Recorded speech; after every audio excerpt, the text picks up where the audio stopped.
வணக்கம். சாவித்திரி வீட்டு சமையலுக்கு உங்களை வரவேற்கிறேன். இப்போ அருமையான சுவையில் சட்டுன்னு செய்யக்கூடிய அவல் பக்கோடா எப்படி செய்யலாங்கிறத பார்க்கலாங்க. இது வித்தியாசமான சுவையில் நல்லாயிருக்கும். இது சட்டுன்னு ஈவினிங் டீ டைத்துக்கு ஸ்நாக்ஸாகவும் செய்து கொடுக்கலாங்க. எல்லா விதமான சாதத்துக்கு சைடிஷாக வச்சு சாப்பிட ரொம்ப அருமையாக இருக்குங்க. 1 கப் அளவுக்கு அவல் எடுத்திருக்கேன். இது நான் எடுத்திருக்கிறது வந்துங்க லேஸ் வெள்ளை அவல். நீங்கள் கெட்டி அவல் இருந்தாலும் எடுத்துக்கலாங்க. இது லேஸ் வெள்ளை அவலுங்கிறதுனால 15 நிமிஷம் ஊற வச்சுக்கலாங்க. கெட்டி அவல்னா 30 நிமிஷம் ஊற வச்சுக்கணும். இப்போ இது ஒரு 2 தடவை கழுவிட்டு ஊற வச்சுக்கலாம். இப்போ நல்லா கழுவியாச்சுங்க. இதில் கொஞ்சமாக தண்ணி விட்டு ஊற வச்சுக்கலாம்.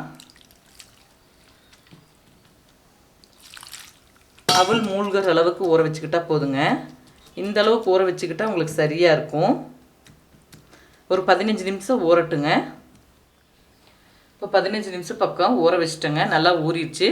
இப்போ இதை நல்லா பிசைஞ்சு எடுத்துக்கலாங்க. நல்லா மசிச்சு விட்டுக்கலாம் ஊறின அவலை. எந்த கப்பில் அவல் எடுத்துமோ அதே கப்பில் 1/4 கப் அளவுக்கு தயிர்,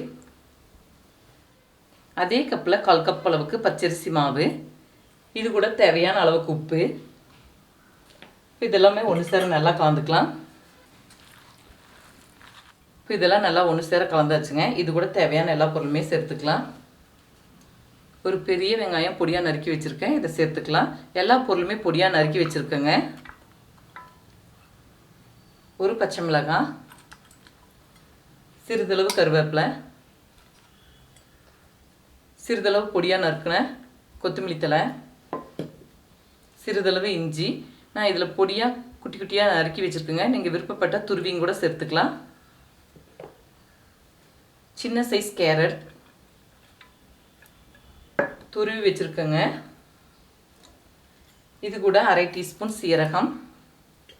இதெல்லாம் ஒன்று சேர்ற மாதிரி நல்லா கலந்துக்கலாம்.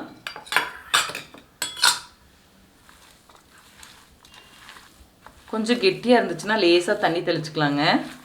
கொஞ்சம் தண்ணியாட்டு இருந்துச்சுன்னா நீங்கள் கொஞ்சமாக அரிசி மாவு சேர்த்துக்கலாம்.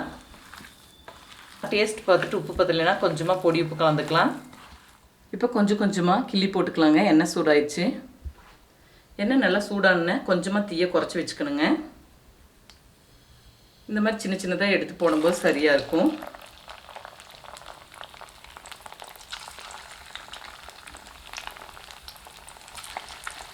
போட்ட உடனே திருப்பி விடக்கூடாதுங்க. ஒரு 2-3 நிமிஷம் நல்லா வேக வச்சு லேசாக செவந்து வரும்போது தான் திருப்பி விடணும். இப்போ திருப்பி போட்டுக்கலாம். நல்லா வெந்து வரட்டும். இப்போ 2 பக்கம் திருப்பி போட்டு நல்லா லேசாக செவந்து வர அளவுக்கு சுட்டு எடுத்தாச்சுன்னா இப்போ எண்ணெய் வச்சுட்டு வேறு பாத்திரத்துக்கு மாற்றிக்கலாம்.